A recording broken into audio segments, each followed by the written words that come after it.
and welcome to the Whistleblower. This is the program for the water polo community during this very difficult time that focuses largely on arguably the most important facet of the game, and of course that is refereeing. My name is Ian Trent, and joining me is today's fantastic panel. He's not watching the Roosters tonight. You know the score, Phil? I do. Right, he doesn't want to watch the Roosters tonight. They're winning too easy. You want to keep me... Can I give you scores? No, thank you. I'm taping it. All right. Okay, but he knows that they are winning comfortably, you Doggies fans. The AWP referees director and the former FINA referee, Phil Bauer. And he's doing pretty well tonight, Phil. Now he knows that the Roosters are doing okay.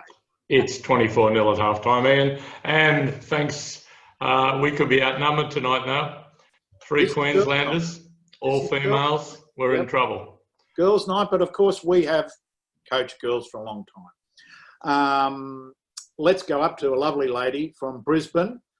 She's Australia's referee at next year's Tokyo Olympics and the current AWP development manager, Nicola Johnson. Good evening, Nicola. Good evening, Ian. How are you? Very well, thank you very That's much. good. Notice that Essendon jumper behind you. Well done, Lance. Good boy. She's moved everywhere in Australia. She was in Brisbane, then she came down to Sydney, went up to Newcastle, back in Sydney now, the former Olympian and the current AWP board member, Jane Moran. Welcome, Jane. Thank you, Ian. Good to be here. Back in Sydney, eh? For good? Is that for good now? I've been back in Sydney for 3 weeks, so let's hope it's for a few years at least. Okay, Newcastle was good? Yeah, no, it was good. I moved there for work. Yeah, of course. Great place, Newcastle. Loved it. And what do you do? I'm No one else does. I'm a civil engineer by qualification, but I'm in project management of major infrastructure projects. Oh, okay. West Connects, all of that sort of stuff. Yeah, the mega tunnels are the draw cards. All right. Well, welcome to the show. Fantastic. And you know, and I'm sure the panel will agree, Jane, former Olympian, she still plays, which is fantastic. Well, not enough of our old national team representatives, you know, hang up the boots internationally and keep playing. That's exactly what the game needs. Well, tries to play.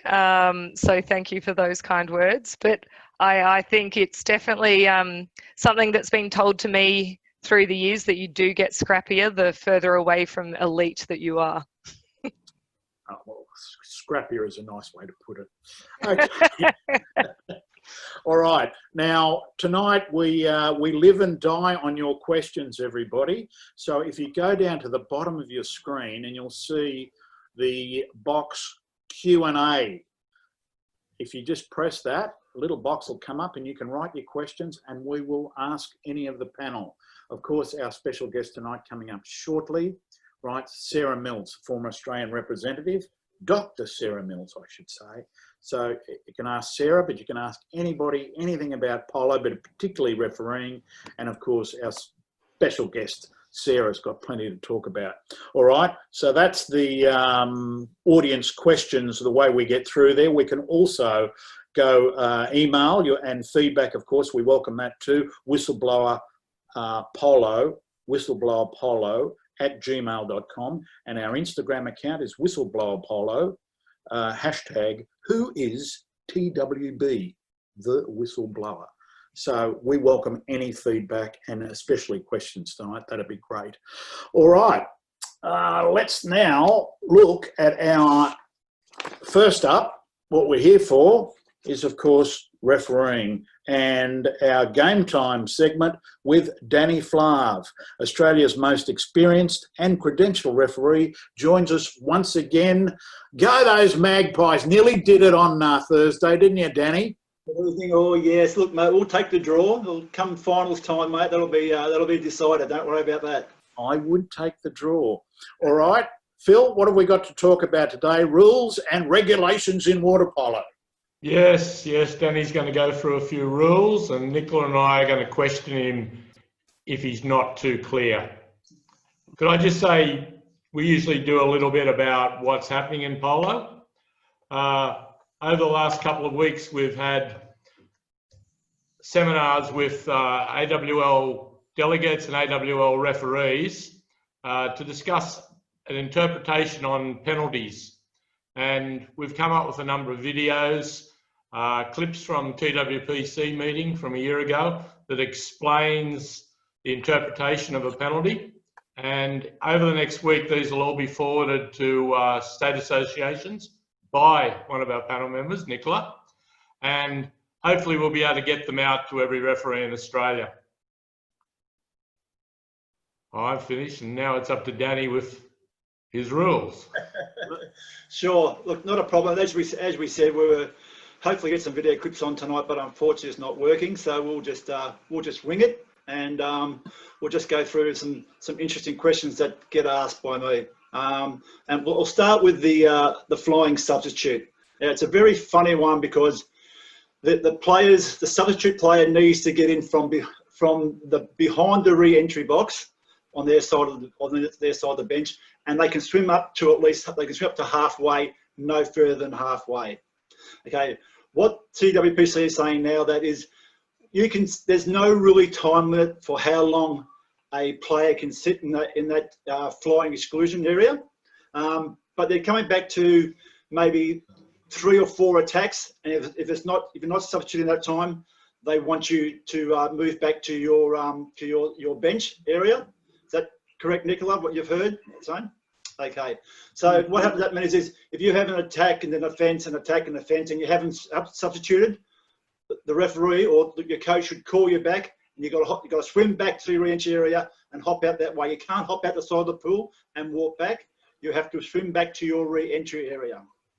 Now, another one with the flying substitute is if you're playing in the game and you swim out the side in your own halfway line, and you swim under the rope and you go to high five the player, but there's no one there, they ask, what do I do now? Can I go back in? Do I need to go back to the box? The answer is, it doesn't matter, you're in the exclusion area. If there's no one there, you can just re-enter in that flying substitute area. When the flying substitute first started, you used to have one player inside the flying substitute area and the exiting player coming out, and you used to high five over the rope. That's now being changed. Both players need to be in the substitute area. They need to high five visibly so all and sundry can see, and then the player can re-enter the pool that way. And Danny, can I just ask for you to clarify, you're explaining that both hands have to be above the water. Do both players' heads need to be above the water as well? Absolutely. Yep. The clarification is that both players have to have their head above the water, and it must be a visible high five where the referees and the players and the teams can see what's going on. That's the clarification from TWPC. Okay, Jane, as a player who's just played in the last season that we've had, or lucky enough to have it, did you find that the general playing group knew the rules about what Danny's just been talking about, the flying sub? It's really dependent on the field of play, because a lot of pools that we've played in don't have the opportunity, the lane rope along the side. I know Hunter I played for Hunter the last couple of seasons, and we would put a very skinny lane rope, and you know the opportunity was there, but I have never done a flying sub. But I've only played National League with that rule. I haven't played representative stuff, so it's not something that I've practiced, nor has the team I've been in. But probably to answer your question more broadly, Ian, I don't remember playing games where others have used it much, if at all. I think, Ian, if I could just add a comment into that, Yeah, I think a lot of it depends on the coaches and how confident the coaches are in that rule and the type of player that they have in the team. Like if you look internationally with Elvis, for example, it seems that between Joe Kays and Lockie Edwards, they know themselves. That might be, they've obviously got some pattern where it's 2 or 3 attacks and then they just automatically sub. So I think, again, a lot depends on the coaches and the type of players they've got as to whether the coach sees that's a value in that rule that can be now used. Okay. I think it's a very good initiative to the game. It keeps the game flowing as well. And if it's used wisely, you can definitely get a good counter attack out of it, or defend a counter attack very easily if it's worked well. Okay, Danny, I've got a question from our Q&A box. So just repeating, if anybody wants to ask a question, just that little Q&A box down on the bottom of your screen, press it, and right away, please. What are the penalties, Danny, for incorrect flying sub re-entry? Okay, this is also an interesting one as well. So if it's an incorrect flying substitute, and let's say the player leaving the pool gives a high five inside the pool area, and the player coming in is on the flying substitute side, when they high five and it's illegal and that player comes in, the player coming in is excluded for 20 seconds. So it's a personal foul. It's not on the player going out, it's on the player coming in. Okay. Now, Phil,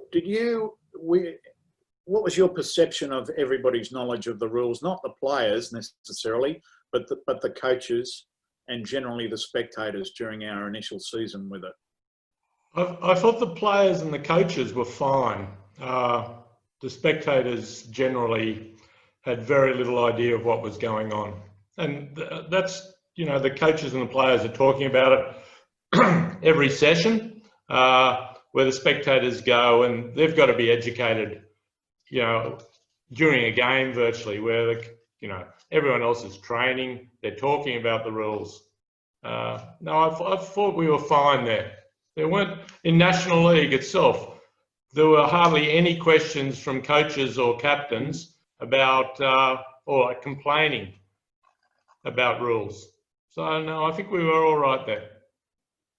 Sometimes, sorry, Ian, sometimes with the flying substitute, players get a bit excited when the coach says, quick, get in the flying substitute area, and they walk down the pool and they jump in before halfway. Clarification from Tivo proceed, there's no penalty for this at the moment. So all we do is actually turn around, tell the player, tell the coach, give him a little slap on the wrist, say, you can't do that. You must enter the pool from behind the re-entry box and swim down the flying substitute area. All right, Danny, another question on Q&A. Is it a penalty foul when the incorrect sub happens during a team's defence? What about if a player hops out from the side? Okay, well, I just explained hopping out from the side. Yeah. There's no penalty on that at the moment.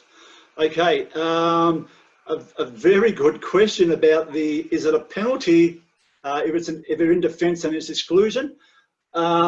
Nicola, I might need to help you, but for me, I would say it's just an exclusion. That's all, not a penalty. Yeah. Now, I would agree with you, Danny, because that unless they're absolutely interfering in the play, which I can't imagine they would be on the side of the pool, yeah, that the spirit of the rule would be not a penalty. I agree with you. Now, we did see, I don't know if you heard about it, down at Cronulla at Sutherland. There was an instance when a player was fouled out and chucked a willy, and it came out behind the goals and then wandered around, threw a little tantrum, took his cap off and blah, blah, blah. And there was a penalty, I think, at the end of it. Did you hear about that? No, I haven't heard that one. No, it got out behind the goals. Yep. Just got out. Okay. So was it after your third foul? No. Just got out. Okay, well, it's not actually a penalty. What happens then if that player just hops out the pool and goes away? Well, then he's rolled for the game. But the player coming in can't come in.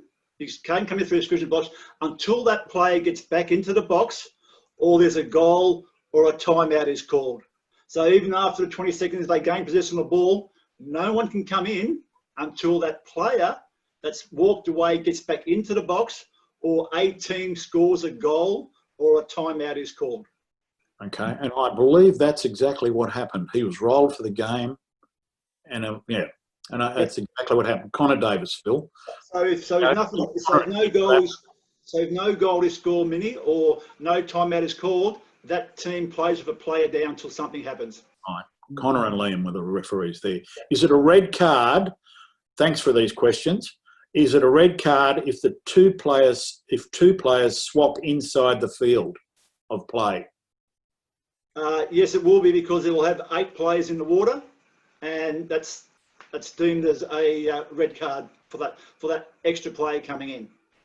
It's not an illegal entry. It's actually an illegal player. So that means you've got 8 players in the water. So it has to be a red card and a penalty. And it's against the player the fresh player coming in. Correct. And I think that's a really good point that was just made there. The difference between 7 or 8 field players in the field of play. Danny, do you want to elaborate on what you've just said there about that 8th player coming in? That means they're an illegal player. I think it's quite clear to explain, but not everyone gets it right. So if we have an illegal entry, that means we still have the right number of players in the pool. When we have an illegal player, that means we have 1 player too many. So that player who is illegal, he is then rolled for the game, and a penalty is awarded to the other team, because he's an illegal player, not an illegal entry. Yeah. Phil, are you happy with that explanation? Very much so, yes. Yeah. Hopefully it's not going to happen. But it does happen. Yeah. Yes. Because sometimes you might have a player that's been excluded and he's waiting in the re-entry box, and the coach says to another player, you go in the box and replace him. And when they hold the flag up from the table, both players come back in instead of 1 player hopping out. Yep. That's where we have our legal player. Okay, Danny, a little birdie from the Northern Beaches has told me that a video may well be available now. Okay. And I think our first one is a contra foul with the free throw being taken from where the ball is. Let's have a look.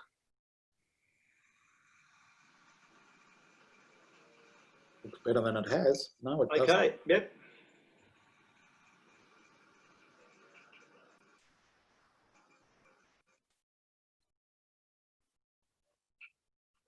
Okay, so what happens here is a contra foul is at the centre forward. So the ball's being turned over on the centre forward, but the ball is on halfway. So what we used to have to do was pass the ball back to where the foul was committed. Now with the clarification from TWPC is that the free or the ordinary foul is taken from where the ball is. And as we can see here, it's at halfway. Now, as that player starts swimming off with the ball, they must play the ball, visibly play the ball. If they don't play the ball, or if they just swim onto it, it is then a contra foul again, and it's turned over. So it must be visibly seen to leave the player's hand. But in that case here, the contra foul was at centre forward, the ball wasn't halfway, the ball doesn't need to be passed back, it can be from where the ball is. Danny, do you think since this rule we're seeing many more counter-attack goals? Yes, absolutely. I think it's a great. Great rule to have now. And once again, it also makes the game go quicker. And it also helps. This rule also benefits the referee, because now if there's something going on behind play and there's a counter-attack up the pool, we used to have to pass it back, so you lost a counter-attack. Now you don't lose it. The player just plays the ball themselves. They've still got 4 on 5, and away they go. Danny, as a referee, you've given the offensive foul, and do you then turn and look at where the ball is to make sure they've played it, or do you watch where you've given the foul in case there's then a pullback? Yep. Can you just explain the positioning? That's very hard. In that situation, because of where the players are, the referee should be standing in a position where he can see both where the ball is and what's going on with the centre forward and centre back. He'll be standing in the middle there on about 5 metres. So then he can still watch what's going on behind him, and he can make sure that the player plays the ball. But hopefully both referees are watching that they play the ball, because sometimes it happens very quickly and you turn to look back and you turn back and they've already started. So hopefully your other referee mate would have watched and he will notice that they played the ball. So you must play the ball with your hand. I've seen early in the season people trying to kick it in the air and catch it. Yeah, once again, clarification from TWPC. When this first rule came out, you could play the ball with your foot. Now you're not allowed to. It has to be visibly seen that you're picked up and passed the ball yourself, or picked up and throw the ball in front of you and swim onto it. So if you just swim onto the ball without playing it, that's not playing the ball, and that's also another contra foul. And Danny, I'm not sure if we can see that one again that Scott was just playing, or we saw it enough times. The player that did play the ball, there was a very, very small play of the ball. So you've really got to see that, because it wasn't as though they did this or threw it ahead. There was a minute, really tiny. So we have to make sure that we really get that decision correct. Absolutely right, Nicola. And because some players are very smart. We've got, sorry, Danny, we've got it again here. If we just watch this white player. There it is there. Just there, that tiny little release and then go. Yeah, sorry, Danny, I just wanted to highlight it at the right time. Because some players are very smart, and when they get the ball, they have it behind their head, and they just do a little flick behind their head so the defending players can't see, and off they go. So the referees have to be very vigilant with them watching the playing of the ball. Do you think referees are noticing people play the ball visibly and obviously throw it to themselves more than they need to, just because they're worried? Yeah, absolutely. I think so for sure, because if as a referee, watching a referee, if we miss it, someone else will see it, and you'll have to pay the consequences for it. So yes, I think we're very vigilant of watching the ball being played now. And Danny, just elaborating on the point you've made about playing the ball and picking up on one of the questions, spinning the ball in the player's hand is not playing the ball. The ball Correct. must physically leave the hand. Yep. So to answer the question, no, spinning the ball is not playing the ball. And you'll be, we're all surprised about how many players actually pick the ball up and just spin it. It just seems to be a force of habit that we've got ourselves into. And even in international competition, players still spin the ball in their hand without playing it. So yes, it's a turnover because the ball hasn't visibly left their hand. Yeah. Daniel, in the old days, you'll remember, not too old, but we did that. We just played the ball as we did. I think that the habit will come in. It was natural. It was a natural habit. When you got the foul of the ball, you played the ball to yourself. Yeah, Yes. we did. Yep. It will happen. Yeah, and what we're seeing now is also that because the players have to play the ball, our defenders now are being very smart, and they also watch that. Even though they got that metre away from them, as soon as that ball leaves their hand, the defender's straight in their face because they're playing the ball. So even the defenders are starting to wake up to how it's being played now, which is really good. Okay, now let's go to our second video, if we can. The exclusion at centre forward off the ball.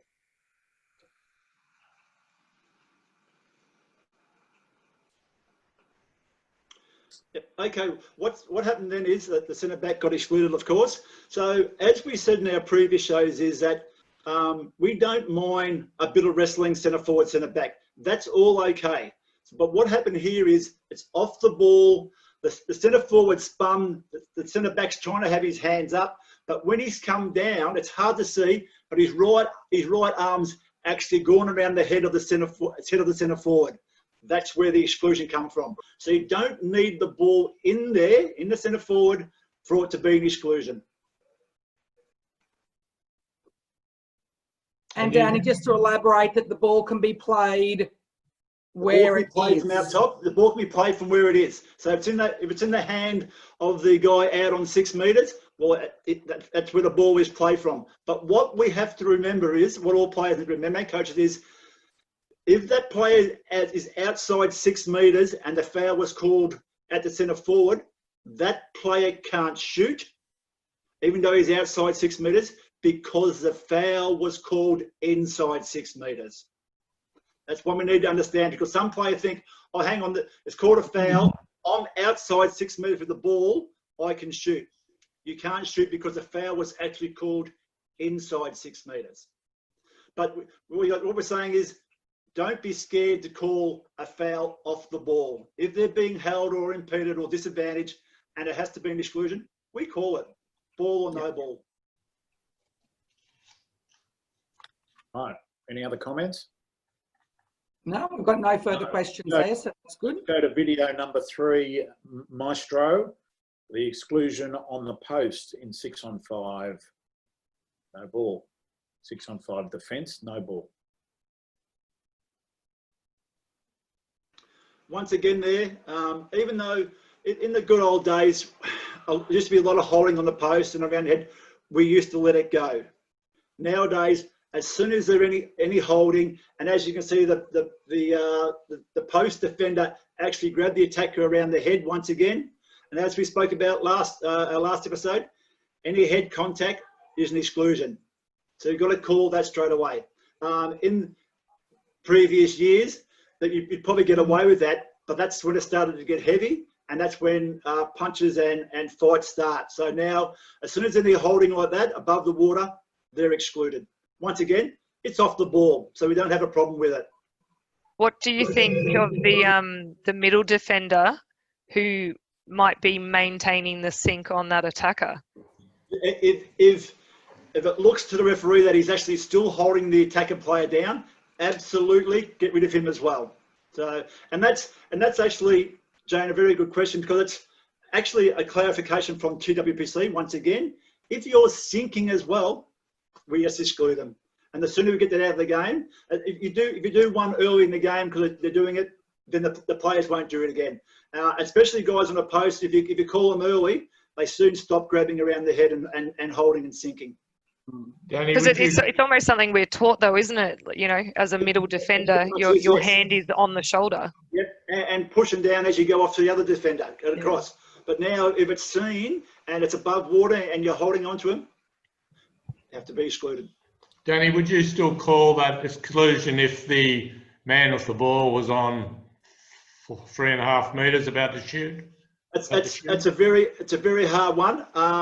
Me personally, I would call it, because the reason being is I think, Phil, once they start holding around the head, it gets very dangerous. And you know, you can see that attacking player coming up, and they're also retaliating. What about just a sink rather than grabbing the head?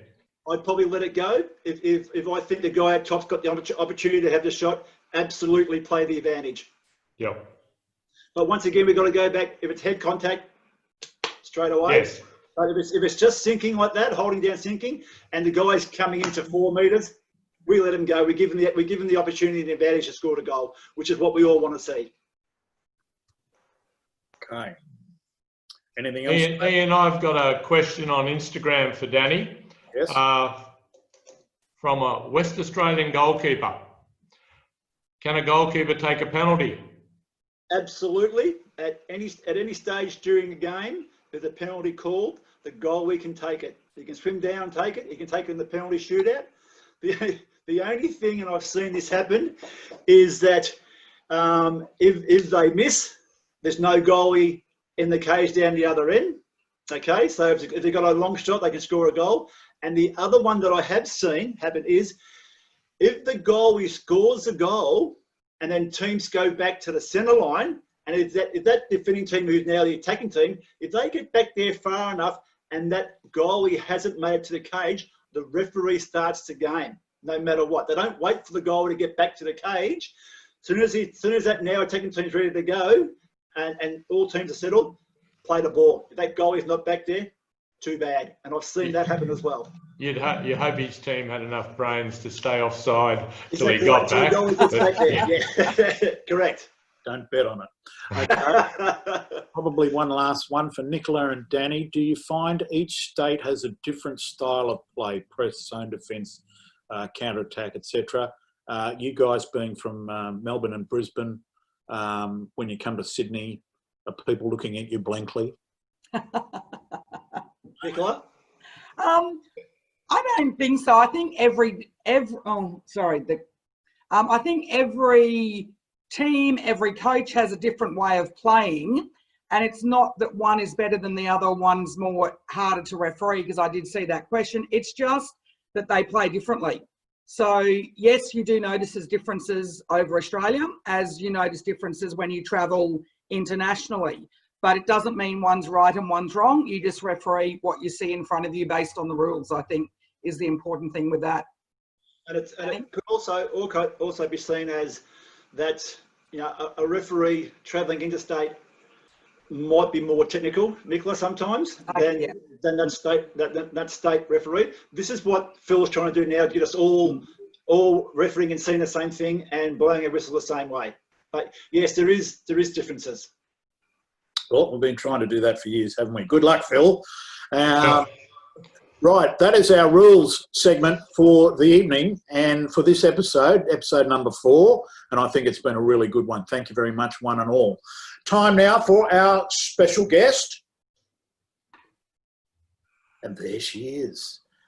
Dr. Sarah Mills, the former KFC Queensland and Australian representative, joins us from Townsville. Good evening, Sarah.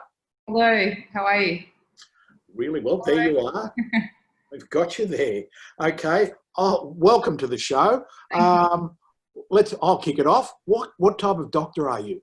I'm what's called a neurosurgical registrar. So I'm still in the middle of my training. I'm 3rd year out of 5, and so by the end of my training, I'll be a neurosurgeon, and we operate on adults and children in their brain and spine. So we do tumour work, trauma work, bleeding from strokes or other causes, which is quite good. So I've got a couple more years before I can truly say I'm a neurosurgeon, but I'm mostly on the way there. Fantastic. And I'll just chip in before I turn it over to the panel. How's the pandemic been for you? It's been pretty good up here. I'm up in Townsville for the year. I get moved around annually. And this year, we've been very lucky up in far north Queensland that there hasn't been many cases, and there's not been any devastating cases. So my department's actually been quite busy because we've just kept working through. People still show up with their brain tumours, and they still fall off horses and have car accidents. So we've still been working. Well, Sarah's had a great career in water polo. Let's turn it over to the panel, and we'll go from top to the bottom now here. Jane, you're old buddies. We are. We're old teammates, but also old rivals. So, Millsy, I was keen to hear your reflections on some really great memories you had growing up playing water polo. Oh yeah, definitely. I have lots of memories, and lots of great friends from that who I still catch up with. Like this week, I've spoken to Glencore, Ralph, I've spoken to yourself, other Queensland players that I've kind of accumulated over my career and the enjoyment that I had with it. Some of the best times were playing yourself with the Breakers Barracudas competition, which was very enjoyable, pretty rough. I think we both, you and I, would come out with some bruises and a couple of pairs of togs have gone into the rubbish bin throughout our careers from those games. But the amount of travel I got to do and the experiences, both, when I say bad, I don't mean bad, but both kind of ones that were a little bit negative that have actually helped me through life and my career and made me, I guess, the person I am now. Can I touch on one of those? Because I think I know where you might be angling. You know, it's such a good thing to celebrate when we get selected into teams, but then deselected is a pretty devastating thing. Yeah, definitely. I can give a bit of background. I guess because I didn't make it to where yourself made it and many other people, but I was 21 and I was in the Beijing squad, and I'd just come off the World Junior Championships where we won in Portugal. And I was in that team the squad up until the very end in 2008, and then got dropped shortly before the Olympics, but continued to train on. That was an experience that is the one that, like Jane said, I was touching on, that it gave me a lot of good and bad memories, but memories that have made, or experiences that have given me a skill set that I don't think many people had probably got at the age of 21, which has definitely probably got me into neurosurgery or into this career, which is is very competitive as well, and allowed me to navigate kind of the politics of it, which I enjoyed already having that experience. So I felt like I was on the forefoot rather than kind of having to scratch my way through. I'd already done it before, so it was kind of like an old skill set I could call on. But yeah, I got deselected and trained on it, and I continued to play a little bit afterwards for about 18 months, but then decided to choose medicine over water polo, which is probably it is a regret of mine. But that's a very difficult thing to say to people when I get to also say, but my chosen career path is now that I get to operate on people. I get to do some things that others would pass out at. Like, difficult to say that out loud to people that don't understand that. But I think the water polo community, most of us are extremely competitive, and you can apply my job to other people's jobs. I have to choose one or the other, and the one I chose has set me up for life. But every time the Olympics rolls around, there's a little part of me that loves to watch it, but kind of doesn't always want to watch it because I'm a bit jealous, to be honest. Now, Hannah Buckling from the Lions is doing exactly what you did. Yep. So she's in the team. Yep. Putting her career on hold. That must be difficult for her. It would be very difficult for her. I think I haven't had too much to chat with Hannah about that. I think her Sydney Uni have been possibly a little bit more supportive than my university were with myself. I got the call up to be in the World Champs team while I was away at World Uni Games in my first year of medicine, and I'd already been away for 6 weeks out of the curriculum, and then Dumper called me up and said he wanted me to come and play in the team, and of course I said I'd love to, but I'll have to check with the university, and the university gave me the ultimatum of either playing water polo, but that would mean I would have to redo the entire academic year. And at that stage, I was probably a little bit too, not a little bit too, but I was really excited about medicine, and I felt like I was doing something pretty amazing. But I think Hannah's has been quite good, but I think if it's probably the way that I would have liked to have fought for, and I don't know if she's had to fight for it, but that would have been a great way. And one of my regrets is that I didn't ask for what I wanted. I didn't tell the uni that this is what I needed, and I didn't tell and get the people around me to help me achieve that as much as I probably could have. Sarah, Sydney Uni always very supportive of their people. Nicola? Now, Millsy, I mean, you talked there about the disappointment of and that regret sometimes about the Olympics. But you've certainly gone on to do amazing things, obviously, in your profession. But you also are a world champion that we can't forget. Can you talk about your experience in that 2007 World Championships in Portugal? Yeah, that was a great year, a great time. Like I said, a lot of the people that I'm still friends with from water polo were from that team. It was a bit of a rough start. Bruce Fowson was our designated coach at the time and had been for the 2 years in the lead up to this World Champs. We had some great players. We had Gemma Beadsworth. We had Dan Bauer in goals. We had Glennie Ralph, Rowie Webster. We had a very exceptional bunch of players and girls and people that genuinely got on with each other. But to start off, I think it was as late as us arriving at the airport, finding out that we had Ryan Moore and Alex Osterchuk coming along as the assistant coaches, and one of them was telling us that Bruce had an accident, and we didn't really know what was happening or not. But so we kind of went into the training camps that were before Portugal with this unknown component of who's the head coach, who's running the show. But we were quite lucky that both Alex and Ryan were a little bit like yin and yang. They were a good complement to one another, with Maury being a very relaxed, person, and Alex being the driving force behind the competition and the pushing in. So we had one at the front and one at the back, which I think put us in a great position where we were all together at the end on the gold medal podium. So yeah.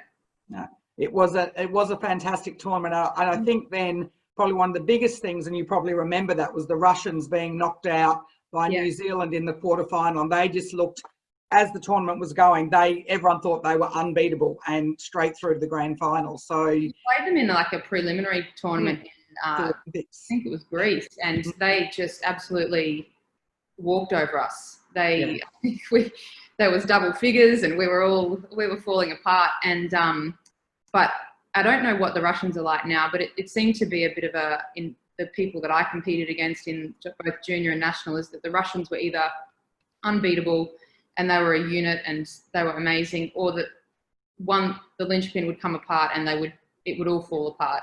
They were so dynamic, but then they also couldn't bring it together when they needed to at times. Oh, thanks for that, Milsey. Did you referee then, Nicola? I was at that tournament. Yeah, that was actually, I think, my first underage world championships. Yeah, it was a great tournament there in Portugal. Okay, Sarah, how did she go? Well, I think she went pretty well. I have no memories of her performance. No, actually, you wouldn't have refereed me at all. No, I wouldn't have refereed you, but Phil Bauer was there as a parent, I think, as well at that time. So yeah, it was a good time. Great success. I was there. Nicola refereed very well, and we actually sat together because I didn't want to talk to any of the other parents. Nicola and I sat together during the gold medal game. Was that because of the other parents, Phil, or was that because of you? That was because of me, Danny. You know. Sarah, I want it's a refereeing show, so I want your opinion. So you were a centre back. Yes. Were you treated unfairly by the referees most of the time? Did I win those games or lose those games? Nearly every time. I can remember you came and played for Balmain and used to be on free fouls quite a bit, and not happy with referees. You think they tend to favour centre forwards and don't reward good play from centre backs? I think they do. Well, we want it to be an attacking game. Like, I guess I also, as a player, that I liked to think that maybe I was a bit faster than the other centre backs, and as a player in the whole game, was trying to move forwards. And I think there's an element where if you've got two that are, an attacker and a defender up against each other, it probably should be played to the advantage of the attacking team. I think, I always felt like there were elements where, you always feel like as the smaller person at the back that the big girl in the middle is getting every call. But there would be some games, and from hearing these rules that are coming into, you guys are talking about, like, I feel like some of those rules are rules that I played with and that they're coming back into it. And so the amount of chopping and changing of the rules of who's getting the advantage, where the ball's played at, all those things, I think would be very confusing. And for not only the players, but the refs, that almost like every season, there's a new change in who you're supposed to be looking at a certain time in order to keep the ball moving forwards and the game moving forwards. Can I just ask you one more question? Because I was lucky enough to have you come and speak to my Australian squad in Brisbane. Yep. And one of the things that really stood out to me was you spoke about never asking a coach for time off to study. Can you remember that? And can you elaborate on that? Because it really struck home with the girls. I was, these were, a bunch of girls that were kind of finishing high school and some of them starting uni.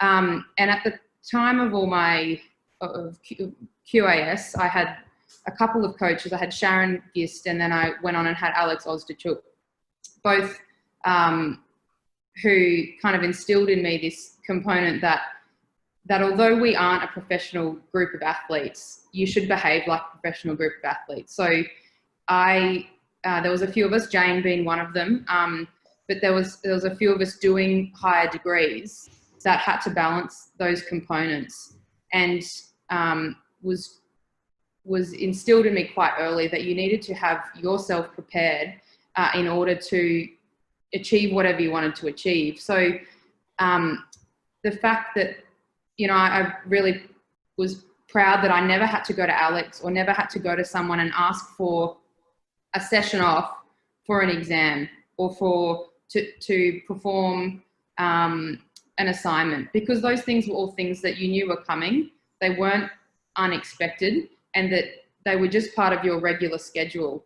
And so I never had to ask for those things. And thinking about having this conversation tonight, I actually can remember sitting down with my mum and Nicola at West End at a coffee shop, and Nicola giving me advice, who at the time she was, you know, deputy principal of one of the more prominent schools in Brisbane, and giving me advice about how to make that happen. So I guess I learnt from the end of high school through to uni that if I wanted to make it happen, I shouldn't be asking for favours from anyone with things that I didn't need to ask for favours for.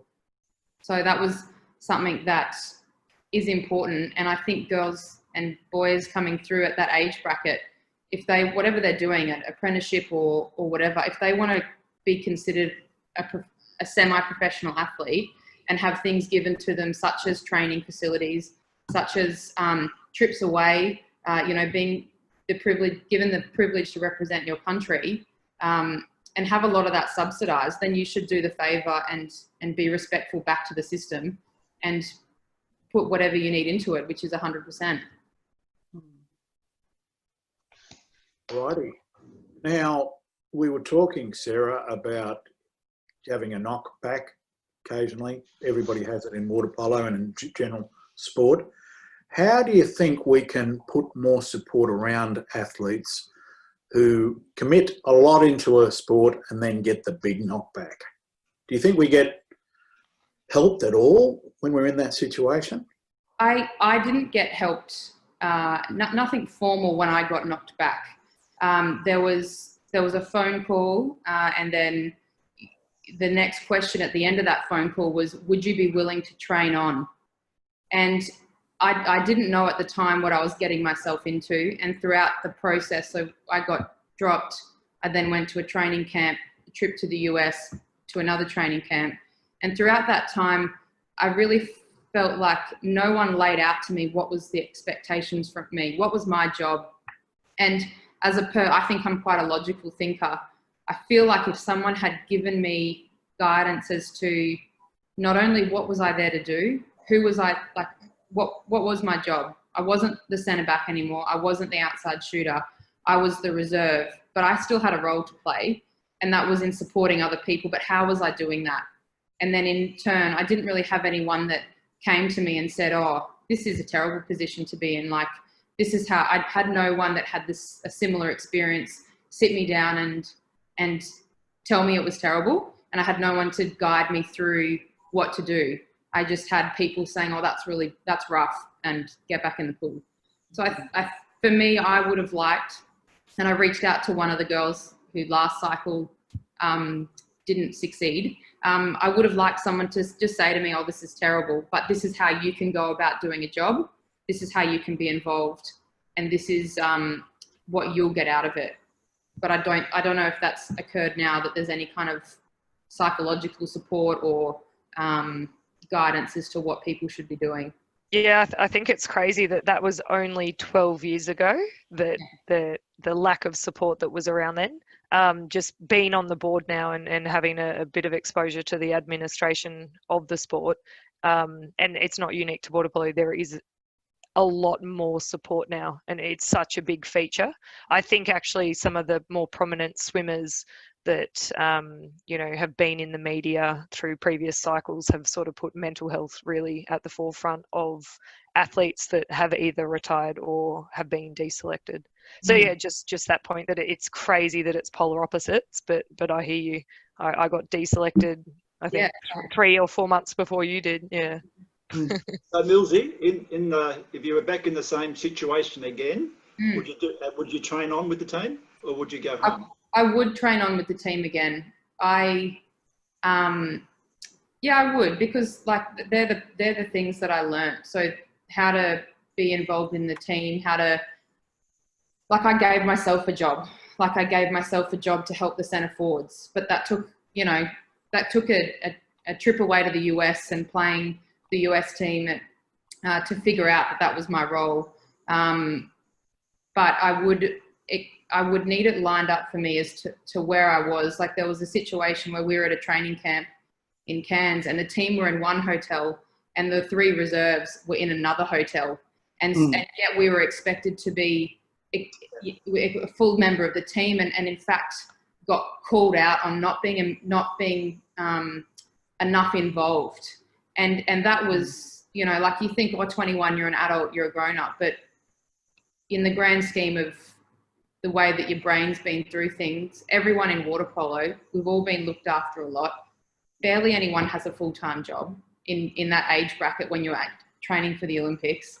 And so you've just been in this little cocoon where you show up for breakfast, you show up for training, and then you repeat. And so having those aspects that were proper grown-up, real life situations, I wasn't equipped to handle it at that stage, but I would definitely do it again.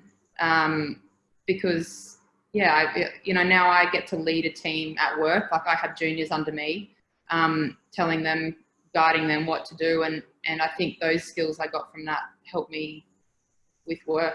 Yeah. Millsy, just taking on from what you've just mentioned, Sharon Gist, or Sharon Arnold as she's known now, is one of your coaches that you previously mentioned, is now working with Water Polo Australia in that area. And I know that's a big focus of hers. But as we're talking about referees as well, and also relating to coaches, do you think the same type of support you're talking about that would be valued by players when they're not selected for something, could that type of support be offered to referees and coaches if they had aspirations for something, maybe didn't make or get appointed to the tournament that they were hoping? Would you think that that would be something that would be useful as well for referees and coaches?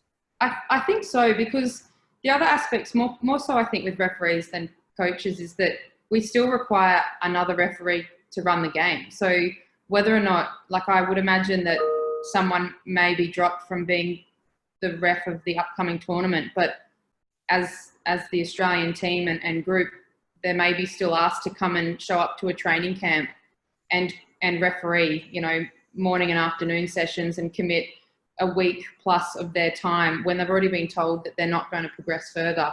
So having, and you know, everyone wants to do the right thing, so they mostly will probably say yes.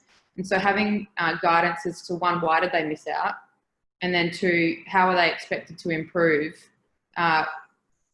would be very useful, I think, because it's not probably typical that people just go, oh, I quit now and hang it up and back away. They're probably going to line up for at least the domestic comp again and try and keep going forwards. Now, Millsy, I've refed you for several years, and you were always very polite in letting me know that you thought I was wrong in kicking you out. Very polite. You're very polite. You were one of the nicest people, politest people. Would you ever think about taking up and blowing a whistle? I don't know if I would, for the same reason I don't know if I could coach, in that, like, I still watch a game and I'm so annoyed that I'm not playing. Like, I still, like when I moved to Sydney for work, I would still go to the occasional Balmain game, and it would annoy me that I couldn't be playing, even though I had no time to train and I couldn't be there all the time. The fact that Phil wasn't like asking me, or Dan wasn't asking me to pull some togs on, which I probably had in the car to dive in, really annoyed me. And I think that would annoy me now. And I don't know how I get carried away. I'll be watching the ball. I wouldn't be doing anything on the right. Yeah. That's a lot of refs do that as well, so that's okay. Oh dear. Sarah, going back to your Queensland heritage, so you were a breaker. You never went and played for the other side. Never. There's only one team in Queensland now called Thunder. There's no breakers. There's no Barracudas. Yeah. What's your opinion? Well, I don't know. I know, you know, you hear whispers. I don't know too much about the background and why that all initiated. But I find it pretty disappointing because, like I spoke about at the start, the competition between the two clubs was great, and for I was one of Jane and I both, you know, we're juniors, Jane a little bit higher than me, but at the first year of women's National League competition, we were both we were togged up and caps on, and I was sitting on the bench, and I got to play with people that the girls that are going through now and the boys that are going through now that are 16, 17, 18 will never get to play with. So as one of the teams I was in, I had Bronwyn Smith, I've played with Taryn Woods, I've played with Naomi, Castle, like people that if you have to be a member of the state squad or the QAS in order to be a member of the National League team, you lose this big cohort of people that, Minnie mentioned at the start that we need older players playing, like Jane playing for Newcastle. If I had, and maybe I would love to play again. But if I'm not a member of QAS, then in theory, I can't play National League. So I think that component where you lose out on a very large group of people that would love to play National League, they may never make an Australian or even a state team, but they're the people that, come every week. They're the people that you get to train with. They're the people that put their hand up and say and they're also a big majority of the people that will end up volunteering for the club.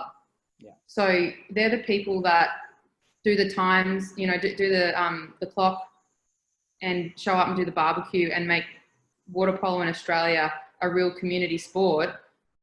If you actually look at the people that do it, a lot of the time it's not the elite people that made the Australian team that are there 10, 15 years later, standing at the barbecue, turning the sausages. Like, there's a big community that are going to be lost out in Queensland because there's one team that is an academy sport. So it's going to be a whole bunch of junior girls and maybe one occasional person over the age of 30. Of course, it's not fair on the other teams either. The interstate teams. Is it, Phil? Questionable, yeah. Oh, questionable. I don't think it is. Like, I think, how can you compare a club team to someone that, QAS gave me a lot. QAS gave me exceptional training facilities. They gave me a lot of support with uni, physiotherapy, all those aspects that as a club team, you don't have access to for financial reasons and other reasons. But that surely gives, and I don't mind Queensland having an advantage, but that surely gives Queensland a slight advantage over some of the other smaller clubs. Huge advantage. It gives them advantage over the bigger clubs, but it's another story, I think. Anyhow, don't get me on that one. Yeah. Please. And before you head into maybe your wrap up with those questions, there is a really good question that's been posted here by Georgina, Sarah. I'm now looking for it and it seems to have gone, but I do recall it was asking a question.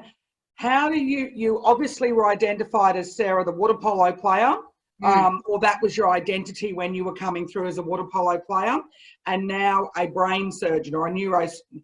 How do you go about changing that identity? And I'm having to ad-lib the question here because it's disappeared, but how do you change from one identity to another where everyone knew you was Sarah, the water polo player, and now you're a neurosurgeon, if that makes sense?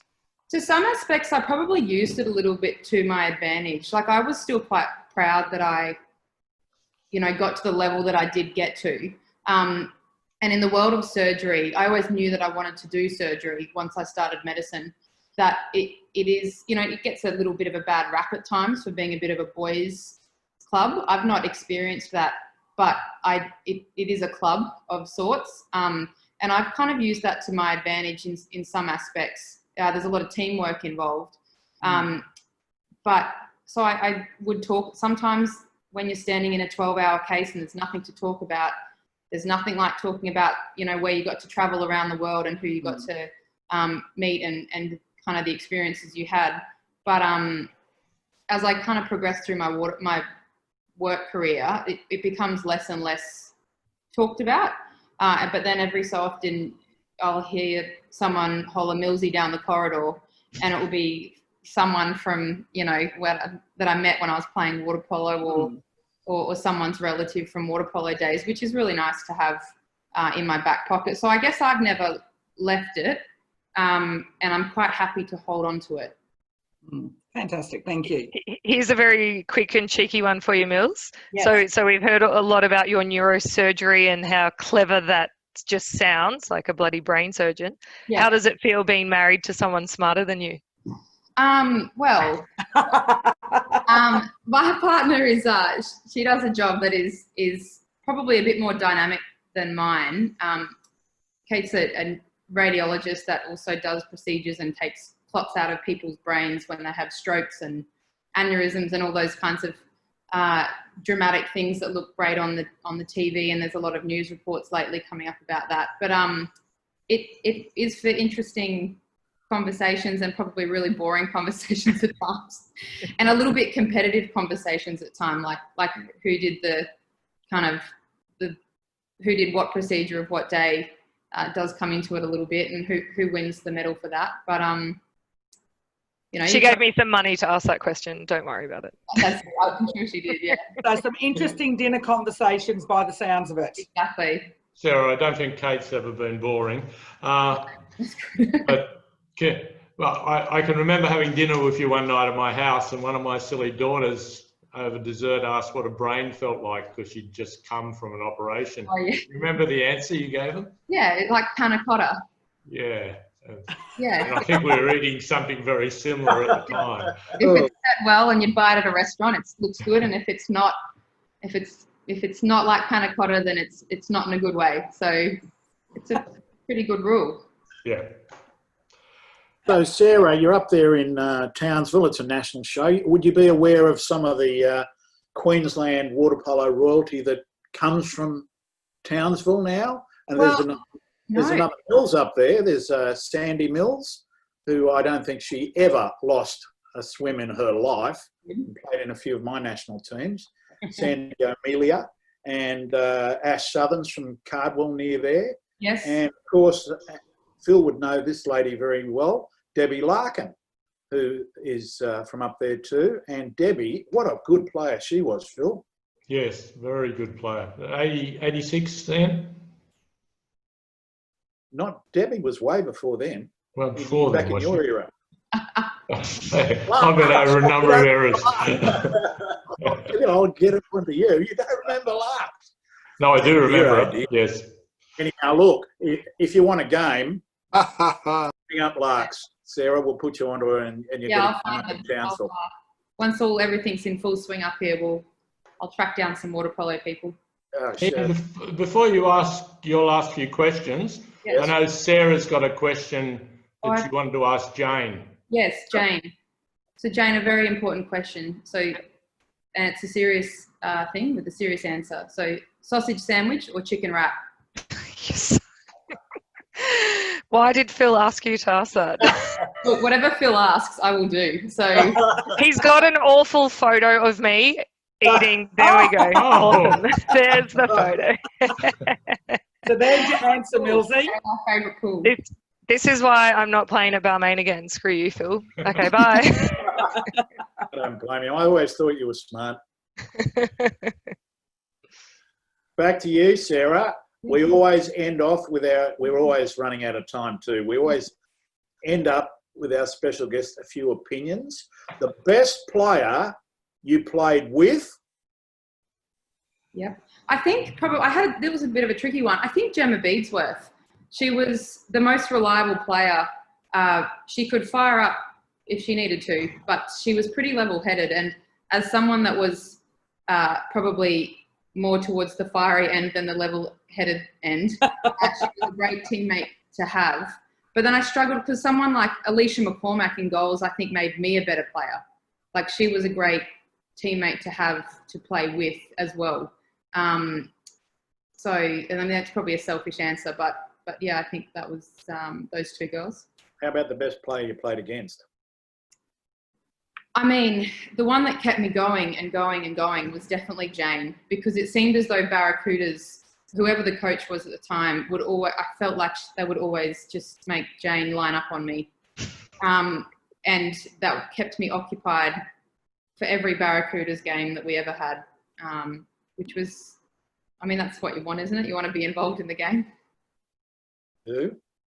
Your best coach for the whole career? it was, sorry, Phil, it was definitely Alex Osterchuk. So Alex not only coaching wise, taught me a lot of skills, but he gave me a lot of advice outside of water polo, which I, again, still use to this day. So definitely. All right. The best male player you observed in the water? In the water. That is a good one. Clarification. If that's a hard one, I had to think, because I like I said, I really liked playing. I don't think I watched too much of it without thinking, oh, I wish I could do that. But Anthony Martin was a great state player, so great Queensland player. I only saw him a few times nationally or play internationally.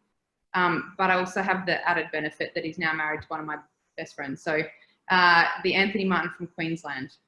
Is that because he played a lot of centre back as well? Yeah, and it was true, like he did. And he was also someone that, although, you know, he's quite a statuesque person, both in and out of the water, but he wasn't like the biggest player, you know, like he was quite, I felt quite similar to me, I guess, that, you know, you had to have some other asset to overcome the size that often comes with centre forwards. All right. How about the best referee you have observed? Observed. Doesn't have to be Australian. I think it probably plays on what Danny said, is that the ones that, like Nicola, Danny, Macca, they were all ones that I could probably did throw many dirty looks at when I was sitting in the corner, or when I didn't get, you know, when I was out on 3 or whatever. And then, you know, 30 minutes after I'd cooled down, they'd make the call. But then after the game, it wasn't like there was never a personal component. There was never like an attack on, like I never felt like someone picked on me, because that was just part of the game. And I could still go and have a conversation with them afterwards, casual or water polo based, and get a professional answer. Well, Sarah, it's been an absolute joy to have you on the program. Thank you very much for that great insight into your very substantial water polo career. And we know that the future is very bright in the medical arena as well for you. Thank you very much. Thanks for having me. There she is, Sarah Mills. Ladies and gentlemen, that just about takes us out. Phil, who is our special guest in our next show, which I believe is on June 29, in a fortnight's time? Yeah, our next guest, I don't know if he can outdo Sarah, because Sarah is fantastic, but our next special guest is the Australian men's captain, Aaron Younger, all the way from somewhere in Italy. Aaron's now playing for Pro Recco. Paul Oberman's organised it, and he'll be live on our program. That is fantastic news, and that's going to be at around about 8 o'clock on Monday the 29th, I think it is. Ladies and gentlemen, thank you for joining us. Jane Moran, thank you. Nicola Johnson, Phil Bauer, Daniel Flavin, of course, our special guest, Sarah Mills. You've all been fantastic. We appreciate your time very much. We will see you on the Whistleblower, Monday the 29th of June, almost tax time. Thanks for not watching The Voice tonight. And also, Phil, the Roosters, well, they've done it easily as well. You'll be very happy. We'll see you next time on The Whistleblower.